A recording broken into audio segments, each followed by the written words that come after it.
Hi class, Michael here with an introductory lecture on language revitalization. Revitalization is the topic of our module and will be something we'll be delving into for the next few weeks. Language revitalization is often that end goal or that initial focus of many communities who are experiencing language loss or language shift. And to be successful, I think the evidence and the experience looking at other programs around the world shows that revitalization is key for reversing processes of language shift, but also needs to be introduced in concert with ongoing language documentation, utilization of existing documentation, ongoing contribution to that documentation, overall, what's it called? Corpora.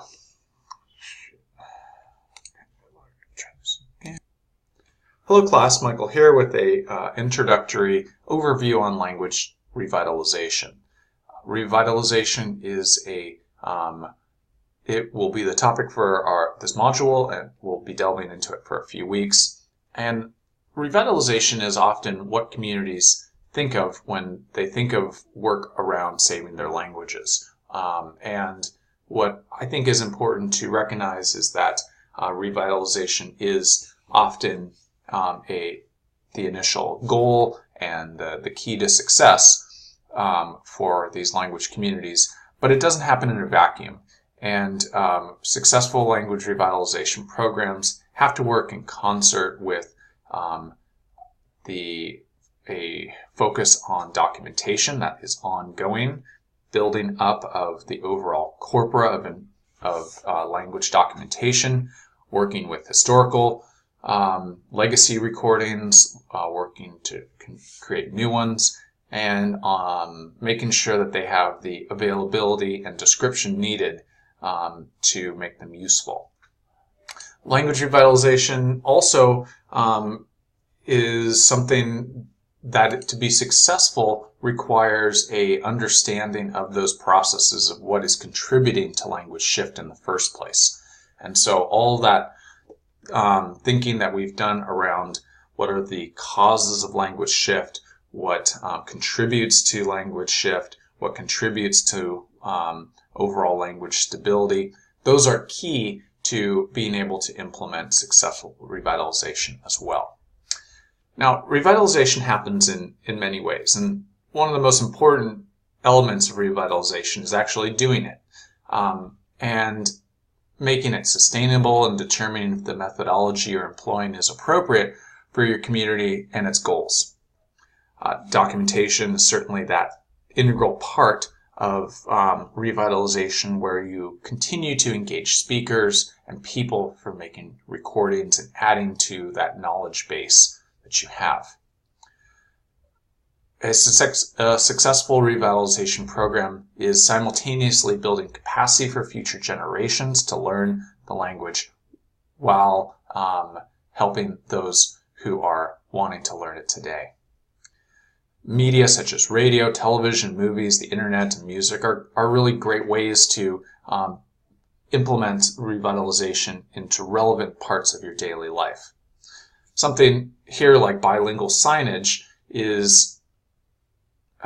can be part of a revitalization effort, but in itself it's not going to create new speakers, but it may build familiarity around the language, help force the language into people's eyes and ears, and make other parts of revitalization more successful.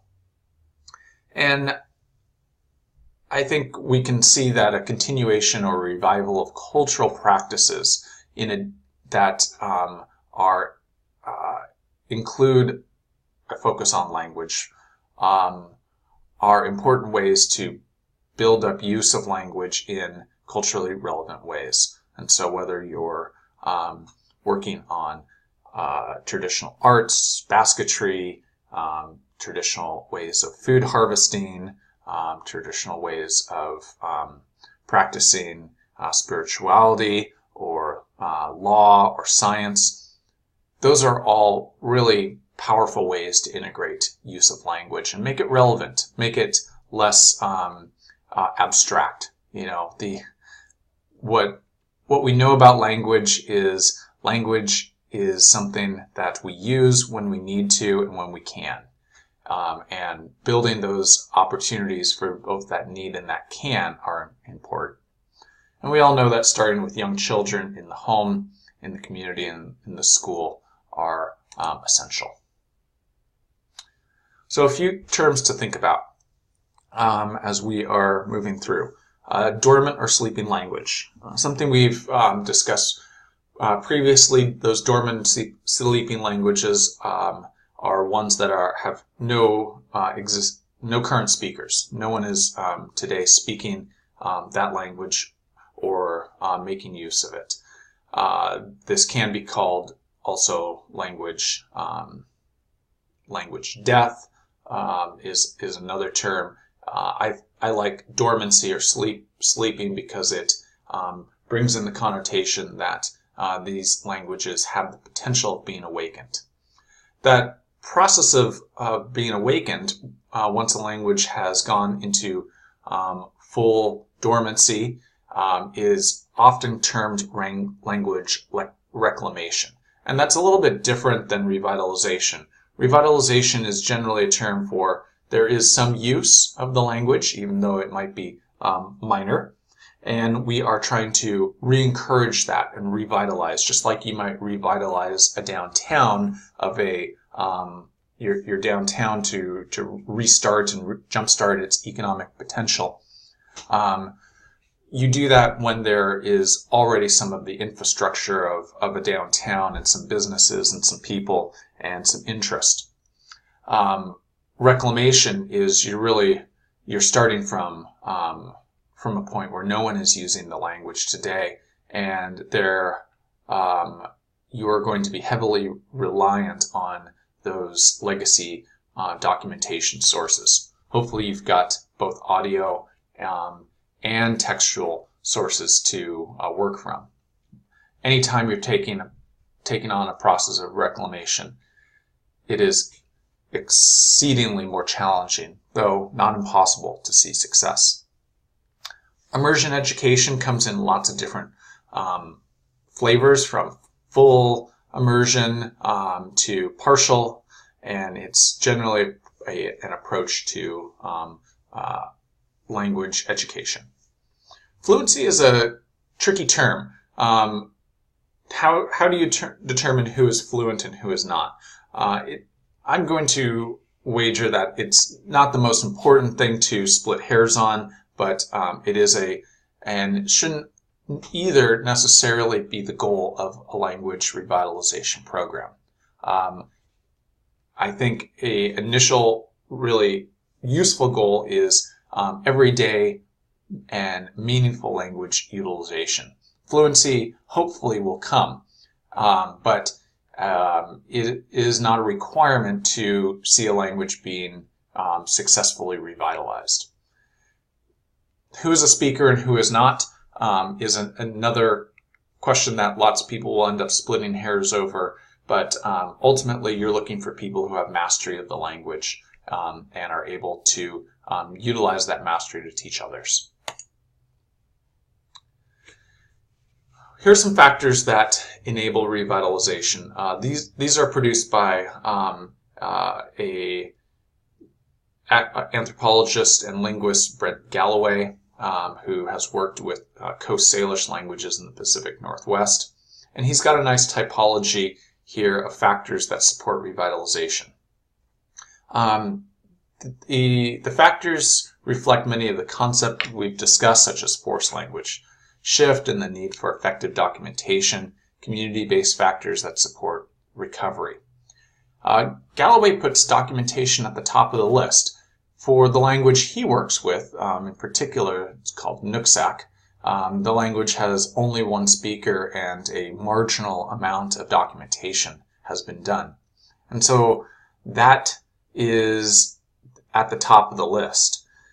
There are, for other languages that this list may have a little bit of different order in terms of prioritization. But I think seeing how important that is, documentation, having grammar and dictionaries are for this language is also the case for many others as well.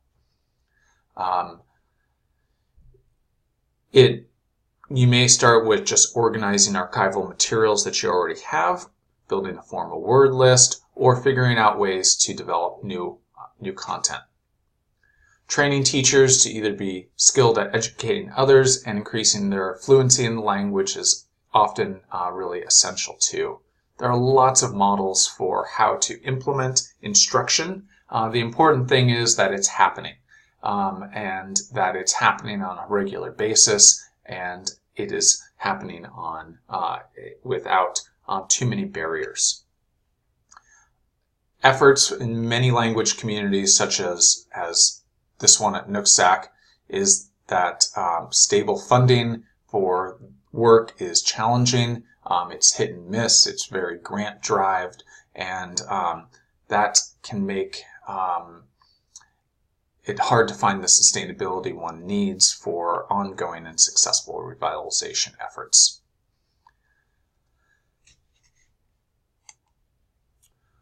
You'll see here a lack of life-threatening or overt coercive shift.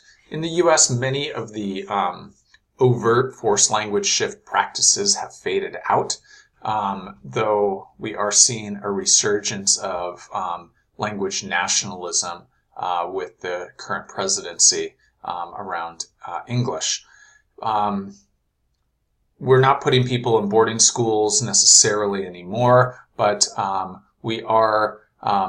there are still both overt and more subsurface methods that are being implemented to make language viability more challenging.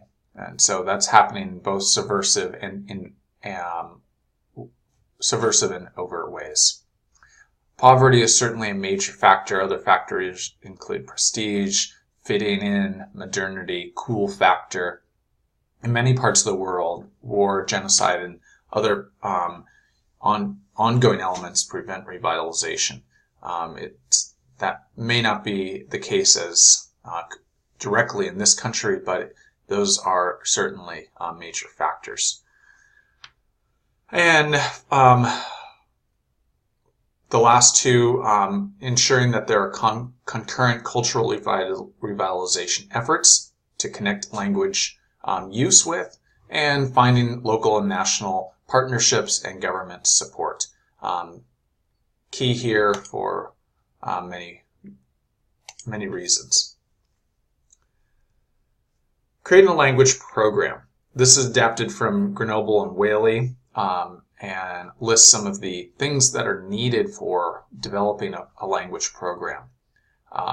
Again, we see resources at the top here. So making that assessment to determine what sources of documentation do we have and how can those sources be put into use. Knowing what are those digital sources, what are those analog sources, what are those living human resources is essential to determining not only how you can construct a program, but what other work you need to do at the same time. There are lots of different ways to determine the health of your language. We've discussed the Fishman scale. We'll see that again later in this lecture. Looking at use of the language.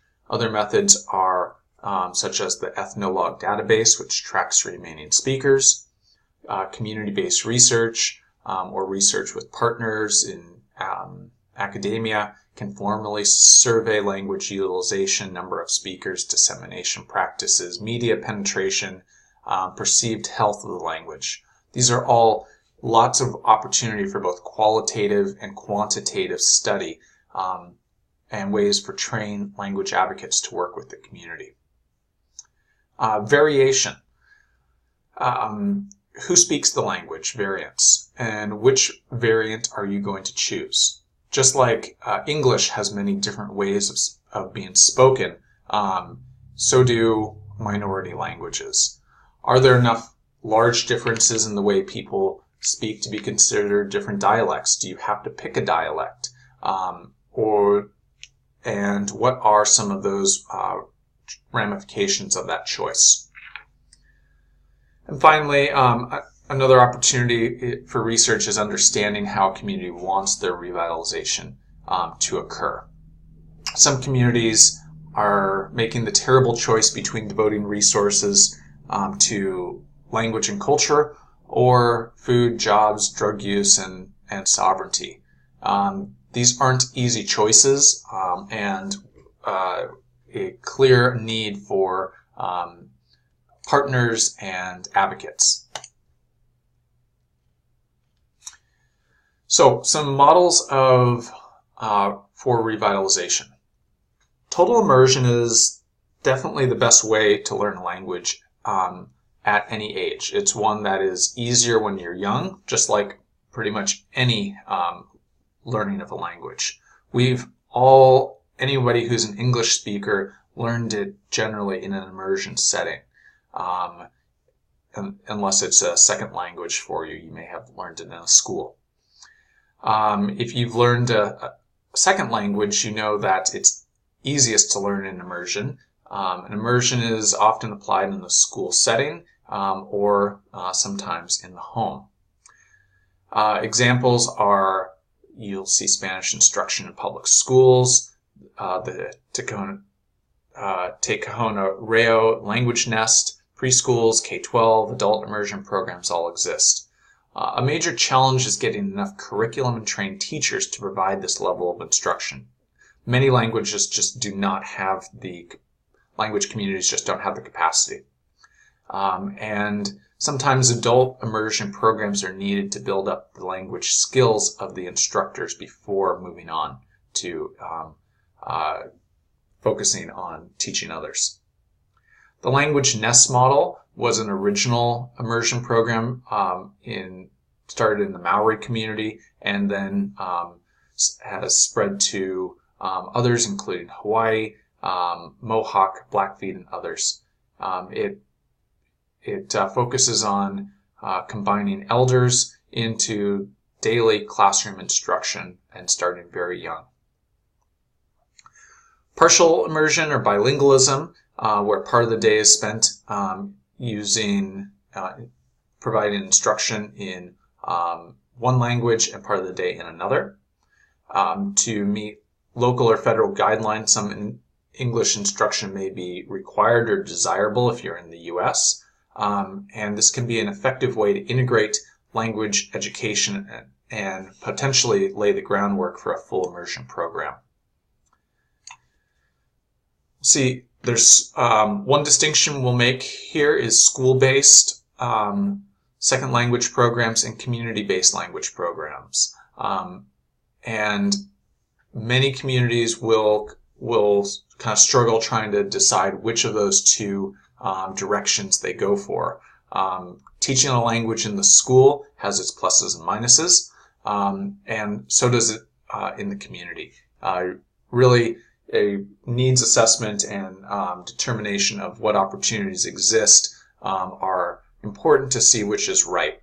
Home-based instruction is generally for everyone the best option, but it's just not feasible in every community, and so that's why school-based programs are so attractive.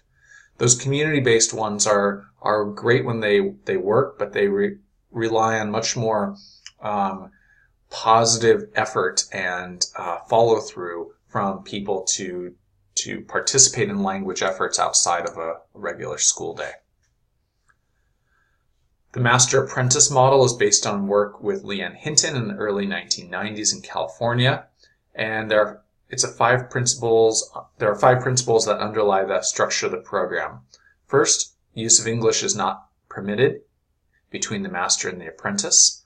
The apprentice needs to be a full participant in determining the content of the program and assuring use of the target language. It's oral, not written. Language use is always primary in learning and communicating. 4, language occurs not in the classroom but in real-life settings. engaging in real-life activities like cooking, gardening, and more. And 5, comprehension will come to the beginning language learner through the activity in conjunction with nonverbal communication. Members often receive a stipend for their work, and there are certainly challenges including finding speakers skilled enough to do the work, being consistent with meeting times, and making sure that the speakers have effective training in instruction. It's a great program. It's had a lot of success, and it is one more model to consider. We've already touched on language reclamation. Some of the most famous examples are Hebrew, a language that was not spoken at all and now is spoken by some 5 million people. Hebrew had lots of volume of documentation to draw from, and has enormous national support from a stable, financially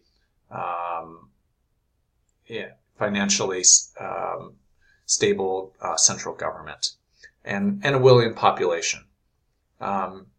So that's the language reclamation model is certainly useful when it works well. Roles for revitalization consultants. There are lots of ways for somebody who comes in as a consultant or as an advocate, from conducting needs assessments to doing documentation to working on digitization, working on planning committees for language oversight groups, bringing in case studies in that larger global perspective about what works well, helping with planning, media production, curriculum development. All these things, there's lots of need and lots of opportunity for those advocates or consultants. Factors for success. We've looked at Fishman before, and I'm just going to bring up his stages here again because they are not only useful for determining processes of shift and what is driving shift, but also for determining how we're going to find success. And so if you compare 5 different languages and their health, you can chart them on this scale and really see where they are and get a feel for how much work is ahead, how successful the efforts are going to be, and where efforts need to be directed. And so if a language has use in government and it has use in popular media, it is predictably going to be easier to maintain or see a process of revitalization. And if you're seeing, you're something at like stage 8, there are very few speakers, they're old and isolated, and they are not using speech, the language in, everyday life. Obviously, it's going to be more challenging. So just a few recaps on what works and what doesn't. Finding unified community-led visions are key. Not just having a community create the vision, but making sure as best as we can that there is one common vision and not competing visions and different factions trying to implement language revitalization in multiple ways. The most successful examples see that unification of vision and that common direction. Not always easy, but certainly desirable. College and university partnerships, conversational language use, and not just something that occurs only in the school, but actually finds conversation, everyday utilization. Again, that's the focus on language, everyday meaningful language use, not fluency here. We're looking for the more use, the better, even if it's not always correct and not always if if it's spoken exactly the way it should be. Comprehensive documentation, it should be ongoing and supporting revitalization efforts. Finding those financial, social, peer, and employment incentives to make language learning attractive. Legislation, funding, institutional support, teachers and learners, all key. Some things that don't work. When the vision is primarily led by outsiders and experts who are not part of a language community, it's ultimately going to be unsustainable, and a partner from a academic institution driving a program is wonderful to have, but if they're the main driver, it's going to be challenging to see sustainable. Competing community visions, as we described before, having an absence of documentation, especially those audio ones. Social and political conflict, racism, structural barriers, loss of homeland force assimilation, all factors that prevent success. And finally, some links to some case studies. These are all different examples that you can check out and look to for how different programs around the world are successful. Thank you, and we'll be talking again soon.